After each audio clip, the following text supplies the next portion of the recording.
Penetapan pencegahan Yasona Laoly bepergian ke luar negeri menjadi pukulan keras bagi Partai Demokrasi Indonesia Perjuangan (PDIP).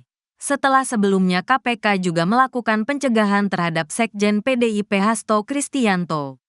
Juru bicara PDIP Guntur Romli menuding pencegahan Yasona ke luar negeri oleh KPK memunculkan dugaan kuat ada kriminalisasi dan politisasi terhadap PDIP mengingat Yasona saat ini baru sebatas sebagai saksi di kasus yang menjerat Hasto Kristianto sebagai tersangka di dugaan suap Harun Masiku.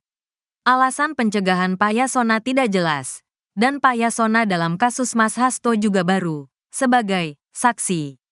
Tidak mungkin pula Pak Yasona akan melarikan diri, kata Guntur Romli, Kamis, tanggal 25 Desember tahun 2024. Setelah menyimak keterangan Ketua KPK Setio Budianto terkait penetapan Sekjen PDI Perjuangan sebagai tersangka maka semakin muat dugaan kriminalisasi dan politisasi kasus ini atau yang kami sebut pemidanaan yang dipaksakan, ungkap Guntur. Rabu, tanggal 25 Desember tahun 2024. Guntur bilang, hal itu berdasarkan alasan atau bukti yang disampaikan Ketua KPK yang menyebutkan Hasto Kristianto, HK, menempatkan Harun Masiku, HM, sebagai calon anggota legislatif di Sumatera Selatan padahal Harun Masiku orang Toraja. Ini alasan yang jelas mengada-ada, bahkan ngawur-sengawurnya, tegas Guntur. Ia mengatakan, tidak ada aturan seorang caleg ditempatkan harus berdasarkan suku atau asalnya. Guntur mencontohkan sejumlah politisi yang maju di dapil yang bukan daerah asalnya. Adian Napitupulu orang Batak tapi jadi caleg di Bogor.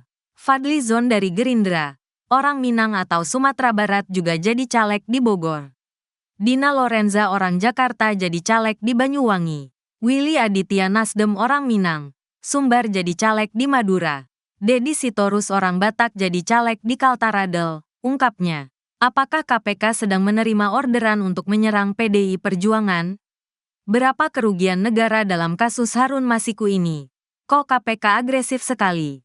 Dibanding kasus-kasus lain yang merugikan negara triliunan dan miliaran, ujarnya.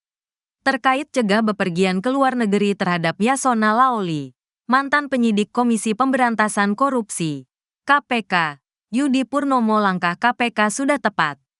Yudi menyebut mantan Menteri Hukum dan Hak Asasi Manusia, HAM, itu adalah saksi kunci di kasus suap terkait dengan Harun Masiku.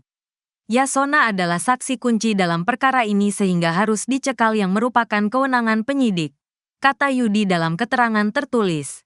Kamis, tanggal 26 Desember tahun 2024. Dia mengingatkan bahwa Yasona Laoly adalah saksi terakhir yang diperiksa sebelum KPK kemudian menetapkan status tersangka terhadap Harun Masiku yang kini buron.